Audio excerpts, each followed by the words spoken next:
take this a bit further then. I'm joined by ENCA's Hloni Mtimkulu, who's been tracking the story for several months now. So, Hloni, what's at stake here? Give us a sense of how exactly we say that this could potentially end her career if these regulations are adopted and implemented as they stand. Why do we say that? Well, so the regulations were meant to come into effect in November, but that wasn't possible because of this case involving ASA and Caster Semenya. And the IAAF decided to push back the implementation of those, because if they hadn't done that, then that would have affected her immediately in 2019 or from the 1st of November 2018. So that just gives you an indication that it would have been a very immediate halt on her career if she decided that she wasn't going to go under that hormone therapy to reduce her testosterone levels. So that's what the regulations require. Yep. Do they set a threshold? Do they give us a sense of who should have their hormones regulated? Well, so that was one of the interesting things, that they are targeting specifically the middle distances from the 400 meters up until the 1,500 and the mile as well, whereas the research that they're using, so people who've gone through what the IAAF is saying, are saying that there's also pole vault and the hammer throw have also been shown to possibly have an advantage. But for some reason, the IAAF hasn't included the pole vault, they haven't included the hammer throw. They are only including these middle distances. So it's a bit tricky in terms of... It's what has led to people saying, actually, these are the Caster Semenya regulations. Yes, basically, you know, it's not even just Caster as well, because there's a few other athletes from East Africa, I can think of two, that are also sort of in this. So it seems that it's Caster Semenya and it's also other African athletes that are being targeted. And of course, the whole perception around it that there's a subtle racist element to it, that they are targeting Africans and not Europeans, because as the minister said today and the DG, that because of their dominance in this field, that they want to suppress them and have it go back to maybe Europe.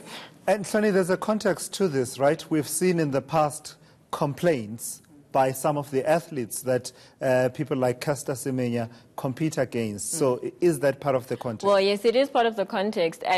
But the only reason or the only basis that the IAAF is using for this is just the testosterone levels, that prescribed amount of 5 nanomoles per liter. But other researchers, other academics are saying that that is not the only way that you can measure a performance advantage. Some are even saying that actually there's proof that it's not testosterone that does give a performance advantage. There are other factors at play. So the fact that the IAAF is using just this one thing is a bit, or that testosterone itself is an inconclusive way of saying that someone has a performance advantage over their counterparts. So what do we know then about the Court of Arbitration for sport, for someone who would want to sort of follow exactly how a decision will be arrived at in this case? Well, so we know that they've had a similar case like this, an Indian sprinter who challenged the IAAF's first regulations on hyperandrogenism.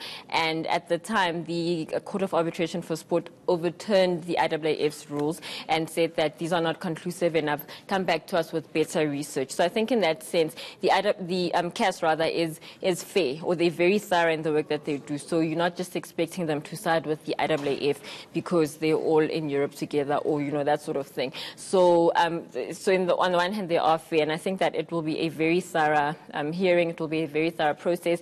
And the fact that they, when the IAAF decided to postpone the implementation of these findings as well, they were involved in that as well. So I think that it will be a very fair process, and whatever the decision is, well, we hope it goes the way that it should go. So in essence, if we were to frame what the question is before that court, it's basically whether or not naturally occurring high testosterone levels give unfair advantage over over other athletes.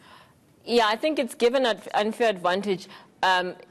But then it's also the fact that you've chosen these specific distances, but what about all the other distances as well?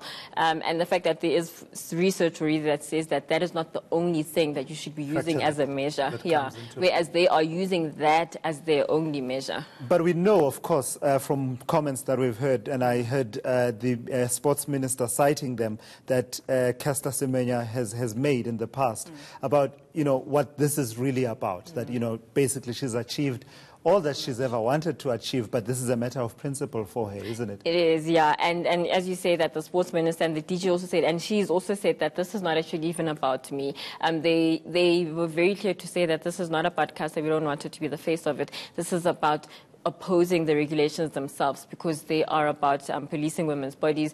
They are about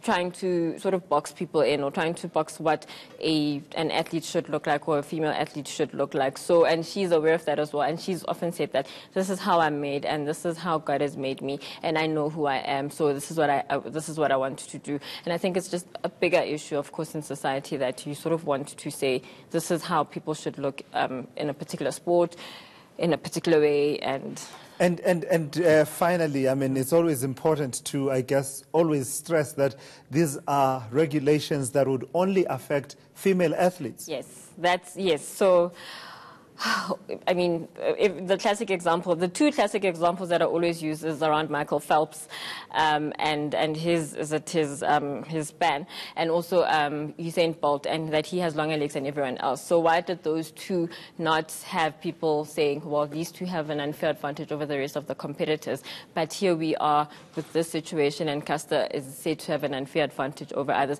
And also the fact that you're saying women with a higher testosterone level than their competitors have an advantage. But what about men themselves who have lower testosterone over others? Why are they not complaining over men with a higher testosterone level? So it's all those are the inconsistencies that have been pointed out about the IAAF's research. All right, Hloni, thank you so much. We will talk a bit later on. Hloni Mtimkulu is tracking that story, that case going to the Court of Arbitration for Sport next week.